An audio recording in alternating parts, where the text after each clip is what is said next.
changing up the background.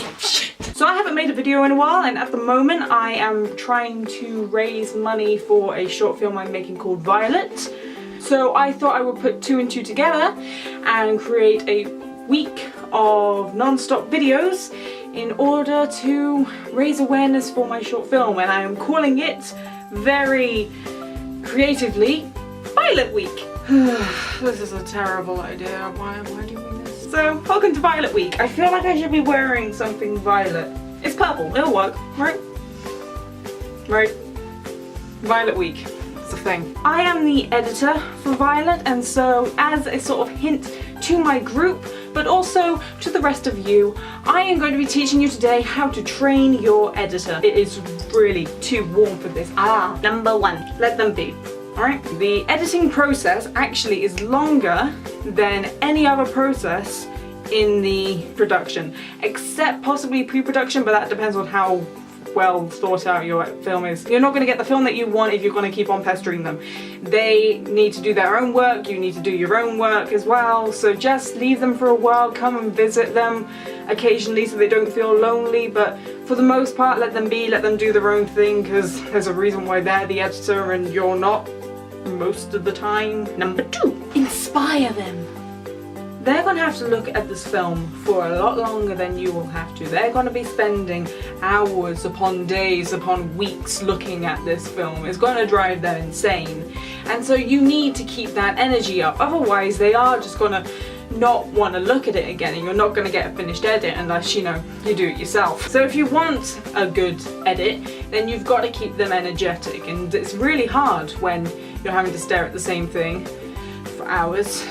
Especially when there's a deadline, that's the worst. So yeah, inspire them, keep them energetic, make them want to make this film, because eventually the enthusiasm is going to go real low, and you want to keep that enthusiasm up so the edit is consistently good and you get it done quicker than you would if they weren't inspired.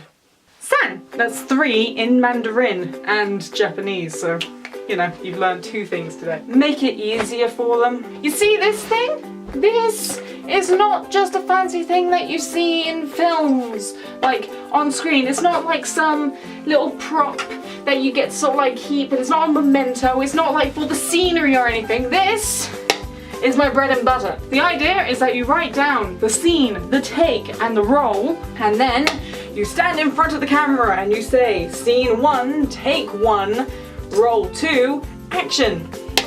The whole reason why you do this is so that it is easier for the editor in post to sync up sound and audio, which is really important if you're doing external sound that isn't from the camera. Just to show you an example of what it would look like, it takes a scene that would look like this, where the sound is perfectly in sync, and makes it something like this. Notice how the audio is not good, out of place, a bit jarring. Yeah, you don't want to have that. Abuse this, god damn it! I cannot emphasize enough how many films I have had to try and figure out which sound clip went with which bit, especially when the sound recordist and the camera person keep on cutting their stuff at different points. Bloody hell, get your act together, people! You are supposed to be professional! Amy, Grace, Beth, Charlie, use this. Please use this. Make it easy on me, please. Use it.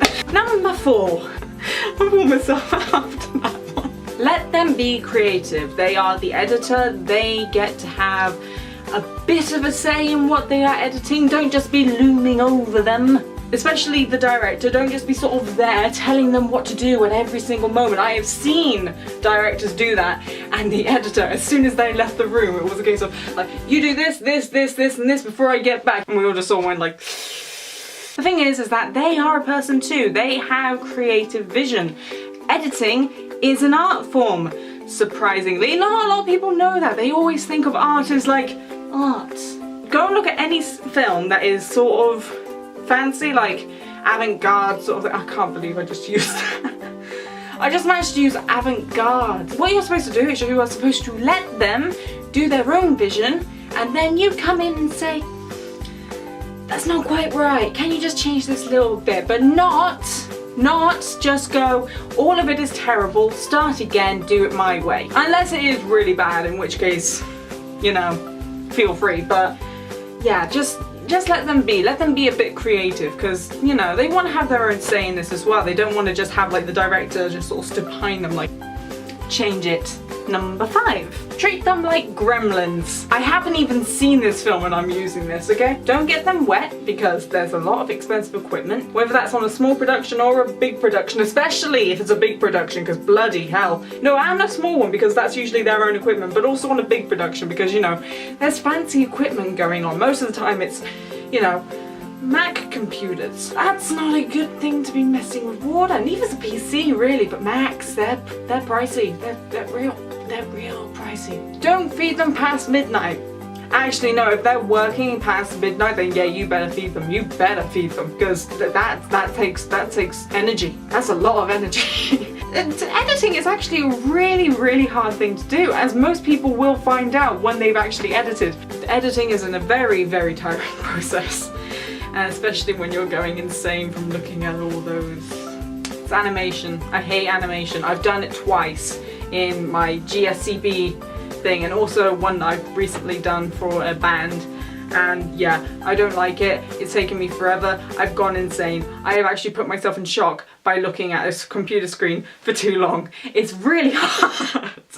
And that's all of the ones I have. Like I said at the beginning of the video, this is all part of a awareness scheme for a short film Violet, which we are making at the moment, which is a historical drama set in World War II, and so is a bit pricey because we need it to look, you know, authentic rather than modern, and there's a lot of modern about, even in the country. If you would like to help us out, if this video has inspired you, or if you like World War II stuff, even if you don't and you just want to help, I've left a few links down below if you want to donate money, or if you would just like to raise awareness with us. There is a Facebook page and also our Kickstarter page down there. Please check them out and share it with your friends and family and just terrorize them and try and help us get this film off the ground. If you do, there are a load of perks. You can check them out on our Kickstarter page. Please go and check it out, because this is what I'm doing this for.